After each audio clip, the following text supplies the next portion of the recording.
প্রিয় ষষ্ঠ শ্রেণীর শিক্ষার্থীরা, তোমরা যারা নতুন ক্লাস 6-এ উঠছো তাদের জন্য আমি আরমান স্যার নিয়ে এসেছি নতুন ক্লাস। তোমাদের ষষ্ঠ শ্রেণীর গণিত বইয়ে 3টা পার্টে বিভক্ত। 3টি হচ্ছে পাটিগণিত, বীজগণিত এবং জ্যামিতি। পাটিগণিত, বীজগণিত এবং জ্যামিতি। পাটিগণিত এবং জ্যামিতি সম্পর্কে তোমরা আগে জানো। পাটিগণিত যেইগুলো, সেইটা হচ্ছে যে বাংলায় আমরা যে অঙ্কগুলো করে আসছি সেইগুলোকে বলে হচ্ছে পাটিগণিত।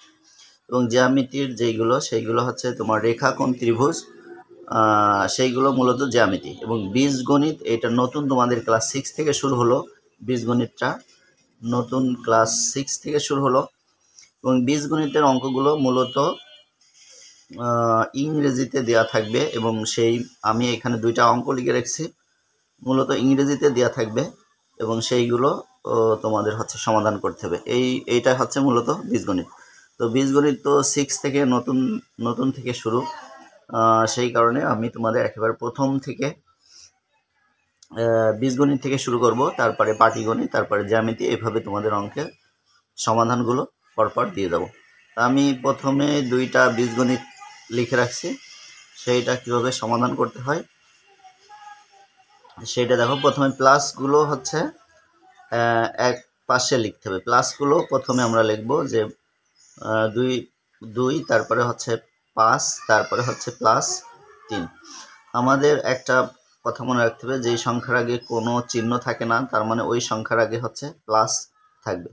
যেই সংখ্যার আগে কোনো চিহ্ন নেই, ওই সংখ্যার আগে প্লাস আছে বলে ধরে নিতে হবে। তো প্লাসগুলো আমরা লিখলাম। এরপরে হচ্ছে আমরা মাইনাসগুলো লিখব।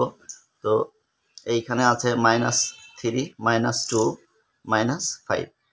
তো আমরা প্লাসগুলো এবং মাইনাসগুলো আলাদা লিখে ফেললাম। এরপরে প্লাসগুলো আমরা যোগ করে ফেলবো। তাহলে 5 আর 2 7, আর 3 হচ্ছে 10। আর মাইনাসগুলোর করব হচ্ছে আমরা মাইনাস কমন নিয়ে নেব। কমন নেওয়া সম্বন্ধে তোমাদের বিস্তারিত পরে বলবো। এখন হচ্ছে কমন, শুধু এইটুকু বুঝবো, মাইনাস কমন নিলে প্লাস হয়ে যায়।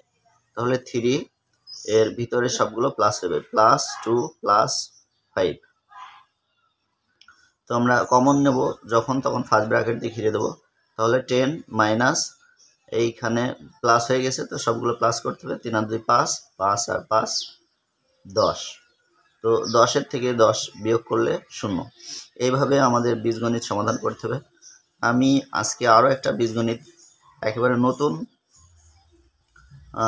তোমরা যারা শুরু করছো তাদের জন্য আরও একটা বীজগণিত লিখে রাখছি, সেটাও আমি সমাধান করে দেখাচ্ছি। যেইগুলো একই ধরনের রাশি, যেমন হচ্ছে এইখানে a আছে, এখানে 2 আছে, এইগুলো একই জাতীয় রাশি। তো একই জাতীয় রাশিগুলো আমাদের এক জায়গায় লিখতে হবে। তো আমি লিখলাম a, আর এইখানে আছে +2a। আর এই যে -b আর -2b, এই দুটো একই জাতীয় রাশি।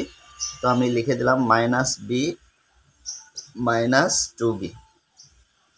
আর এই -c হচ্ছে আলাদা রাশি, তো আমি এটা পাশে লিখে দিলাম। এখন আবার একই নিয়মে করব। এইখানে একটা a আর এইখানে হচ্ছে 2টা a, দুটো যোগ করে দেবো, মাঝখানে যোগ আছে। তাহলে একটা a আর 2টা a, তাহলে মোট হচ্ছে 3টা a।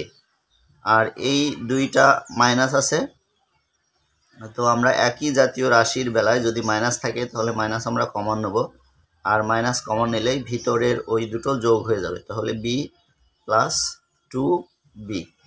এইখানে আমরা ব্র্যাকেটটা ক্লোজ করে দেব।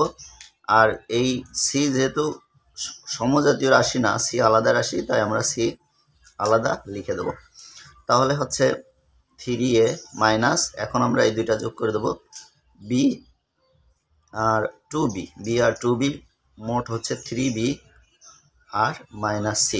এই 3a - 3b - c, এটাই কিন্তু অ্যান্সার। তোমাদের মনে হতে পারে যে অ্যান্সার এরকম, আসলে বীজগণিতের অ্যান্সার এরকমই হয়, বা জিরো ছোটও হয়, বড় হয়। তো এটা ছিল তোমাদের প্রথম ক্লাস। পরবর্তী ক্লাসে তোমাদের প্রত্যেকটা অঙ্ক ধরে ধরে আমি করিয়ে দেব। সকলকে ধন্যবাদ।